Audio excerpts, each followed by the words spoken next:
causa de todo o contexto da Bíblia, é no diabo. Essa é a primeira coisa que a gente pensa. E uma estátua de madeira ou de cimento, de pedra. Mas o que será que João realmente estava vendo ali pra dizer? Tô achando que ele viu um robô, né, É meu possível, é possível. irmão? A gente não pode exigir do João falar, eu vi um robô. Ele nem sabia que era robô, pô. Apesar de que já existia histórias de robô no mundo antigo, e isso difundir o motor da cabeça do cara, né? Não, mas aí então, aí a gente tem que. Aí, nesse caso, a gente é obrigado a aceitar que existe interferência interplanetária, né? Robô. Não, interplanetária não, seria espiritual, né? Mas robô? Robô, pô. É o nome dele, não lembra não? Talos. Tem várias empresas, tem algumas empresas de robótica chamada Talos. É verdade. Como é que é essa história?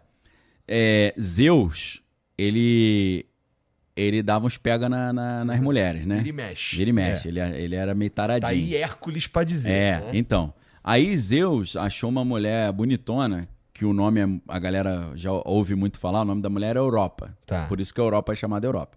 Então ele se apaixona por uma mulher chamada Europa e, para proteger essa mulher, ele leva essa mulher para uma ilha que é a Ilha de Creta, de onde surge o início da cultura da Grécia, que é a Grécia minoica, ou o período minoico. Por que minoico? Vem do rei Minos, depois que deu origem ao Minotauro. Uhum. Né? E aí vem toda aquela história do filho de Ariadne e tal. Então, a civilização grega começa ali na Ilha de Creta e nas histórias, né, dos deuses da Grécia, eu evito falar mitologia porque mitologia significa história de mentira, né? Porque mito é mentira, mitomaníaco. Eu acho que tem fundo de verdade essas histórias. Para ele garantir que a ilha onde a amada dele ficaria protegida, eles criaram, aí eu não me lembro se foi o Hefesto, que era o deus, que era o mecânico Ele lá, era o engenheiro, o engenheiro da parada. Ele cria um robô chamado Talos. E esse robô, quando qualquer navio se aproximava da Ilha de Creta, ele mandava ali pedra em cima e afundava o navio. Era um robô. Na mitologia grega, né? Aí você fala, meu irmão, de onde que os malucos tiraram essa história? E aí ele tinha um fio que conectava a cabeça ao coração, né? E ele acabou sendo morto quando o nego cortou esse fio aí, acabou com o robô, né? Tirou a gasol dele. Isso é realmente um cara que tá lá na Grécia Antiga, viajar numa historinha dessa daí Pô, o cara... Mas se bem que os caras viajaram em tanta coisa que a gente repercute até hoje, né? A filosofia, de uma forma geral, Sim, a própria democracia. Bastante coisa, né? Os caras eram sinistros, filho. Era sinistro. Tu acha que esses caras eram tocados por Deus, Daniel? Esses caras manjavam muito de mundo espiritual. Eles tinham esse contato. Na verdade, eu vou explicar. Porque muitas coisas dessa galera aí estão aqui com a gente hoje. Lógico. Né? A gente fala de Platão, a gente fala de Sócrates. Esses caras manjavam muito. E, na verdade, esses caras eram todos envolvidos profundamente com a religião, né? Pitágoras, ele era líder de uma sociedade secreta, o culto pitagórico, né? Tinha rito de iniciação. Sim. Eu assisti Donald no País da Matemática. E lá fala disso daí. Maneiro, né? É do Pato Donald, né? Ele manda... Tem aquela roupinha, né? De Grécia. Né? Aí ele mostra a mãozinha assim com um símbolo. Tem um símbolo. Então, cara... Agora, essa história que eu vou falar agora está no livro chamado Mestres da Verdade na Grécia Arcaica. É de um filósofo chamado Marcel Detienne. Nesse livro ele vai dizer que na Grécia arcaica, os reis, porque na Grécia clássica não tinha mais reis, né? Era democracia. Uhum. Então na Grécia arcaica tinha reis. E esses reis justificavam o seu poder dizendo que eles eram filhos dos deuses, que eles eram semideuses e por aí vai o Hércules da vida. Chegou até o Alexandre o Grande dizia que ele era filho de Zeus, que a mãe dele, a Olímpia, era meio bruxa e ele teria nascido de uma relação da mãe com os Zeus, né? Ou seja, o rei Filipe da Macedônia era corno e foi corneado por Zeus, né? E até dizem que ele chegou em casa um dia do trabalho cansado, né? Aí ouviu uns barulhos estranhos no quarto, a mulher se divertindo muito, ele foi olhar no buraco da fechadura, aí Zeus brilhou no esplendor da sua glória e queimou o olho dele. Ele era caolho, né? Era meio... Puta merda, hein? Ele foi manjar o Ricardão pegando a mulher dele e ficou caolho. Sai daí, mané. Que merda, hein? Deixa o patrão se divertir aqui. Queimou. Curioso aí, ó. Queimou a vista, malandro. Gato curiosidade mesmo. Aí, então, até Alexandre o Grande mandava essa, que ele era filho de Zeus, né? Então, como é que esse... Mas quem que contava essa história? Não era o rei. Eu, rei, digo que eu sou filho de Zeus. Quem contava essa história era o poeta, que era também um profeta, que eram os Aedos, ou os Homéridas, né? O Homero era uma linha, né, de poetas profetas. O que esses caras faziam? Esses caras não tinham escrita na Grécia, então eles tinham que decorar toda a história do povo de cabeça. Imagina tu decorar Ilíada e Odisseia, tudo de cabeça. Para decorar isso tudo de cabeça, eles tinham várias técnicas. Eles usavam rima, métrica, mais o quê? Eles tinham várias, que eles chamam de mnemotécnicas, técnicas de memorização. Eles cantavam, né? Tinha melodias também, porque fica mais fácil de você lembrar um negócio que rima e tem melodia do que lembrar um texto frio, né? Só que além disso, o que eles faziam? Acho que eles olhavam assim, o povo falava, vai, conta a nossa história. Aí ele falava, e agora, meu irmão? Ai, meu Deus. Né? Só que ele não falava, meu Deus, fala, minhas deusas da memória, me ajudem. E quem eram as deusas da memória? A deusa da memória se chamava Mnemosine. E a Mnemosine deu origem à palavra amnésia. Eu tô sem mnese, eu tô sem memória, porque mnese é a deusa da memória. Só que a Mnemosine, ela tinha filhas, e as filhas se chamavam musas. E as musas deram origem à música, porque elas contavam histórias cantando, e dá origem a museu, que é o lugar onde você guarda a memória. Entendeu? Vem daí as palavras. Então, o que ele falava? Musas inspiradoras. Aí vem assim, você, aquela cantadinha sambária, você é minha musa inspiradora, né? O vagabundo tá usando essa ideia da Grécia Antiga. Né? veio de lá, não é não? Então, a garota de Ipanema, né? Olha que coisa mais linda, minha musa inspiradora. É o que os malucos faziam lá. Falavam, tô ferrado, eu não vou conseguir lembrar a história toda. Me lembra aí, deusas da memória, tenha misericórdia, me lembra a história. Então, ele puxava das deusas da memória as histórias, e no meio dessa história ele falava, pô, o rei é filho de Zeus mesmo. E aí o rei ficava com uma moral, né? Então, cara, esses caras tinham que contar, era assim que a parada rolava. Entendi. Só que aí um malandro inventou a escrita, aí um cara falou, ó, não preciso de você mais não, escrevi tudo que você falou aí, mané. Aí acabou com o cara. Mas assim, você diz que, assim, eles claramente entendiam alguma coisa do mundo... Muito. Que os colocou numa posição de protagonismo na humanidade, né? A gente fala, como eu disse, a gente fala deles até hoje. Total. O ponto eles eram também bastante ligados com o que eles chamavam dos deuses deles, né? O etéreo, alguma coisa... Sim. Total. E aí, bom, o que você, assim, tu como um pastor, sim, olhando pra isso, tu diria que Deus deu uma abençoada ali, cara? Porque muita coisa saiu e se tornou padrão, né? E a outra coisa que tem uma influência, para ter uma influência maior que essa, é Jesus Cristo, pô. Tá ligado? Que ele define como funciona... Ele lutou contra essa galera. Você sabia? Contra os gregos.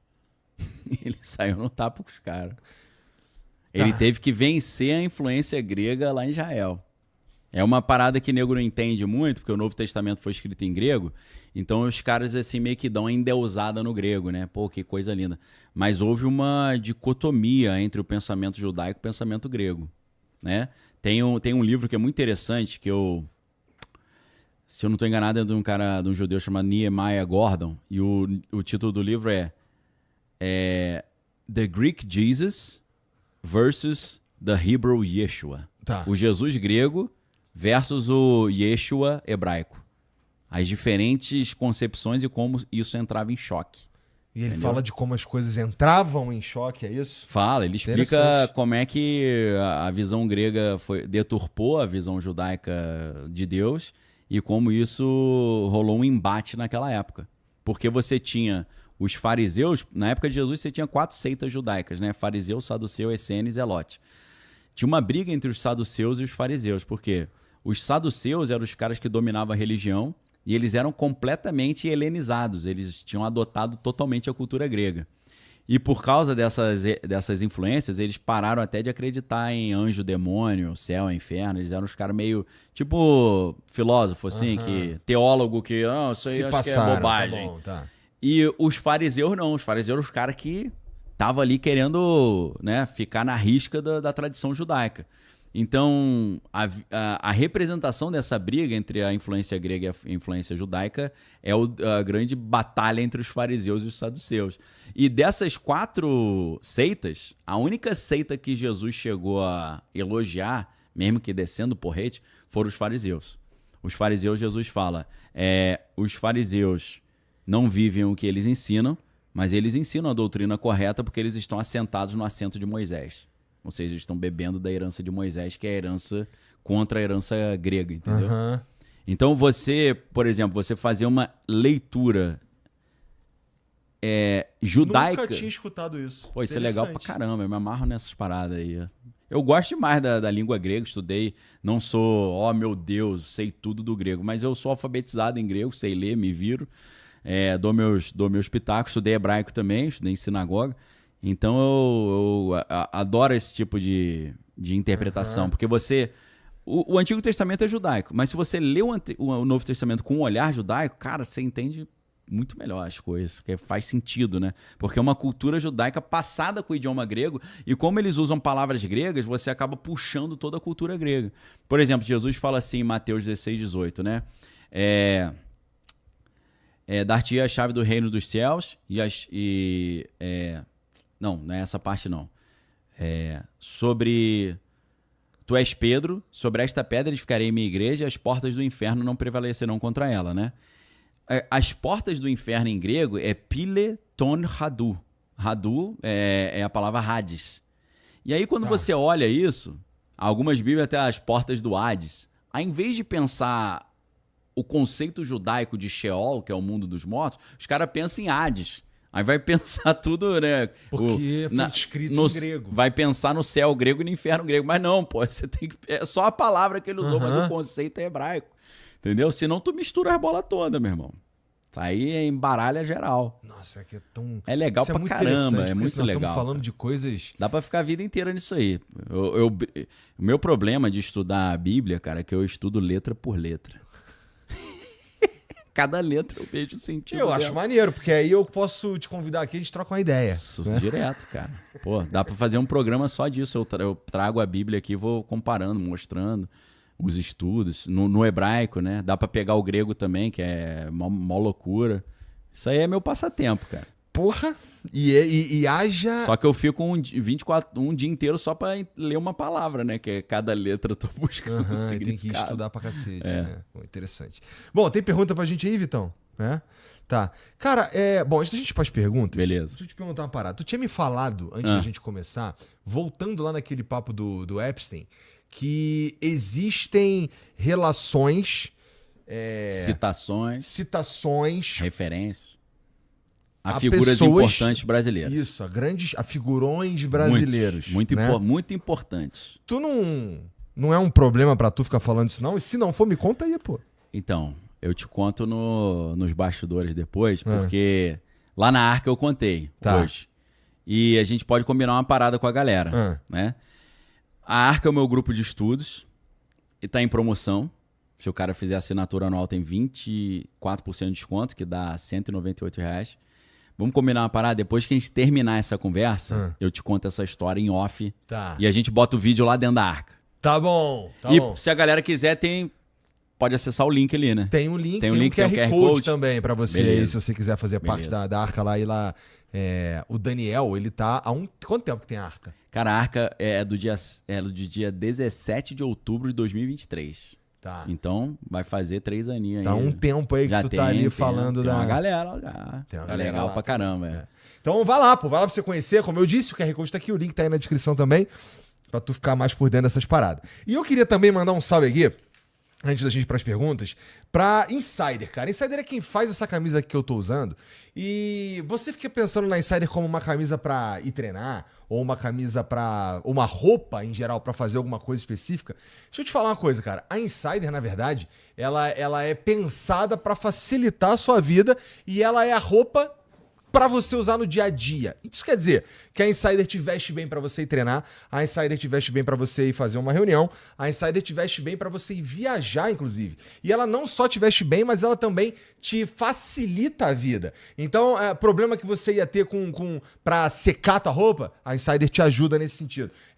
Sujou ou caiu aqui alguma coisa na tua camisa, a Insider também te ajuda nesse sentido. E tem várias peças de roupas lá, todas com um twist tecnológico, para fazer diferença e te ajudar no fim das contas aí. E eu vou te falar que se você usar o cupom FLOW, tu ainda ganha um desconto extra, cara, no teu carrinho de compras. Então entra lá em insiderstore.com.br, você vai encontrar tech t-shirt, vai encontrar vários outros tipos de camisa aí de moletom, e de calça, e de cueca, e do que você precisar, tanto para homem quanto para mulher, de várias cores, para você ficar aí preparado para qualquer coisa que aconteça no teu dia, tá bom? Vai lá, insiderstore.com.br, tem o QR Code aí em cima, tem o link aí na descrição, não esquece, usa o cupom FLOW, tá bom? Bom, um outro parceiro que tá com a gente aqui é a Hashtag Treinamentos.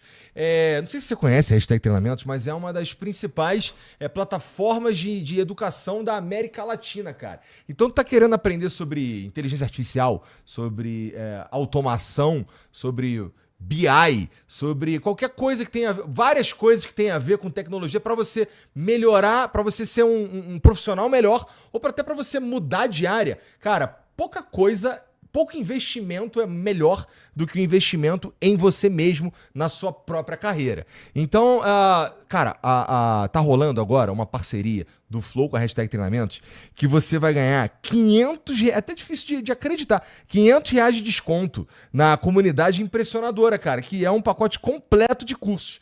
É só você entrar lá, tem o QR Code aqui, o link aí na descrição, e usa o cupom FLOW, que você vai descobrir ali um mundo de educação, com certeza vai te transformar, tá bom? Então o QR Code aqui, link na descrição, vai lá que eu tenho certeza que vai ser maneiro pra tu, tá bom?